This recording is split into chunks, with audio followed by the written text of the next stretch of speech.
Hello बच्चों, आज मैं बात कर रहा हूँ रिलेटिव वेलोसिटी का।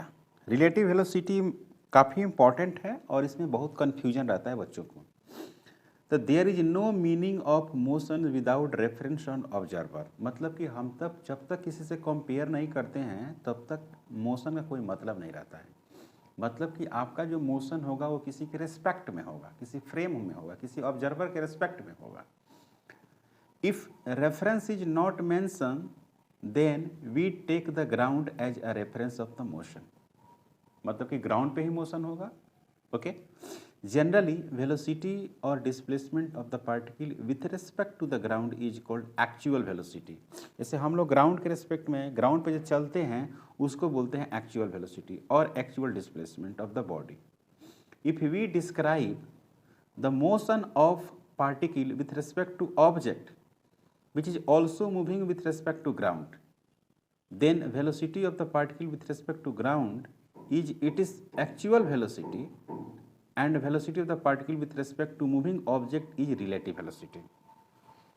अगर आप अपना वेलोसिटी ग्राउंड के रेस्पेक्ट में कैलकुलेट करते हैं तो उसको आप एक्चुअल वेलोसिटी बोलते हैं, लेकिन अपना ही वेलोसिटी अगर दूसरे के रेस्पेक्ट में कैलकुलेट करते हैं तो उसको रिलेटिव वेलोसिटी कहते हैं।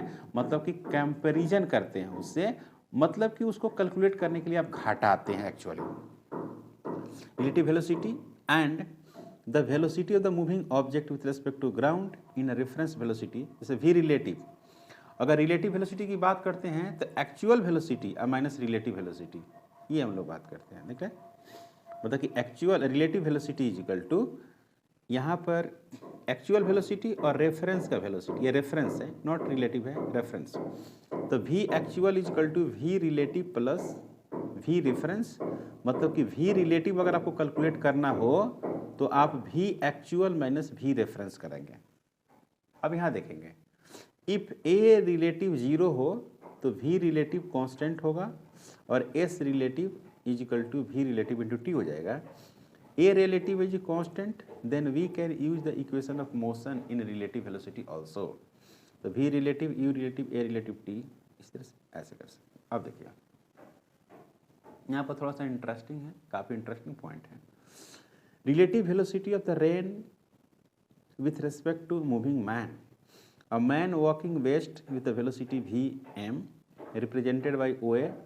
Let the rain fallings vertically downwards with the velocity Vr represented by OB as shown in the figure.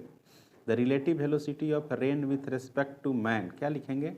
Vrm, मतलब कि velocity of rain with respect to man is equal to velocity of rain minus velocity of man will be represented by the diagonal OD of the rectangular OBDC और उसका theta होगा, है ना, perpendicular. तो इस तरह से आप लिख सकते हैं रिजल्टेंट का। इसको हम समझाते हैं। देखिए, ये एक वर्टिकल है, ये वर्टिकल हो गया। इधर हम लोग ईस्ट ले लिए हैं, ईस्ट वेस्ट ले लिए हैं। तो इसमें क्या है कि कोई वेलोसिटी है, कोई मैन है जो कहाँ जा रहा है, वेस्ट में जा रहा है। पता है वेलोसिटी मैन कहाँ जा रहा है, वेस्ट में, वेस्ट में जा रहा है। और वेलोसिटी ऑफ रेन इधर वर्टिकली इधर आ रही है। इधर वेलोसिटी ऑफ रेन हो गया, ई मैन हो गया। इसका रिलेटिव वेलोसिटी निकालेंगे तो क्या लिखेंगे, velocity of rain with respect to man जब करेंगे तो velocity of rain with respect to man, मतलब कि वेलोसिटी ऑफ रेन में से वेलोसिटी ऑफ मैन घटाएंगे। तो ये कैसे घटेगा, ये वैल्यू घटेगा कैसे, ये वैल्यू घटेगा जब इसको रिवर्स करेंगे। देखिए रिवर्स किया गया है, ये है इधर, तो इसको पलट दीजिए आप इधर, तो ये वेक्टर इधर हो गया, एक वेक्टर इधर हो गया। अब इन दोनों को मिला दीजिए, एक ट्रायंगल बना दीजिए, इसको उठाकर आप यहाँ रख दीजिए और ये एक थीटा ले लीजिए। अगर ये थीटा है तो ये थीटा हो गया। ओके, तो ये आप रिजल्टेंट निकाल दीजिए। यही होगा velocity of rain with respect to man, जो छतरी को कितना एंगल से होल्ड करेगा। इस तरह का सवाल होता है। इफ थीटा इज द, यहाँ पर लिखा हुआ है कि if theta is the angle which velocity of rain with respect to man max with the vertical direction, then tan theta is equal to this. Important है ये। ओके, अब यहाँ देखिए, swimming into river, a man can swim with velocity v, that is it is the velocity of the man with respect to still water. If water is also flowing with the velocity vr, the velocity of the man relative to, इसमें add हो जाएगा। क्यों? क्योंकि frame of reference क्या हो गया, river हो गया, और रिवर का खुद फ्लो हो रहा है, तो रिवर खुद मोशन में है, तो वेलोसिटी ऑफ मैन क्या कर जाएगा, बढ़ जाएगा। अगर सेम दिशा में चल रहा है तब अपोजिट दिशा में चलेगा तो घट जाएगा, इस तरह की बात है। तो देखिए यहाँ पर मैंने लिखा है, if swimming is in the direction of flow of water और along the downward stream, the velocity of man v plus V R हो जाएगा। तो ये हो गया वेलोसिटी और ये हो गया वेलोसिटी ऑफ रिवर वेलोसिटी, ये हो गया, दोनों एक दिशा में तो जुड़ जाएगा।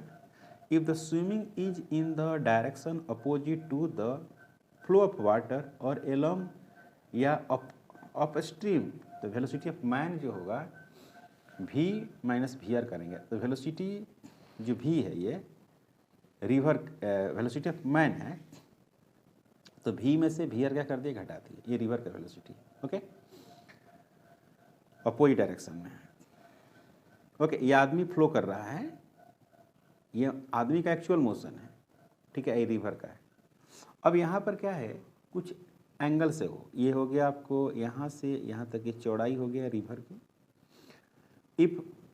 If man crossing the river as shown in the figure, that is v and v R not collinear, मतलब कि एक लाइन में ना हो या पैरेलल एंटी पैरेलल ना हो, कुछ एंगल से हो, then use the vector algebra. तो v man equal to actual velocity plus r, v greater than V R है। जब भी रिवर का वेलोसिटी हो और स्विमर का वेलोसिटी दोनों हो, तो वेलोसिटी ऑफ द स्विमर जो होगा वो ज़्यादा होगा।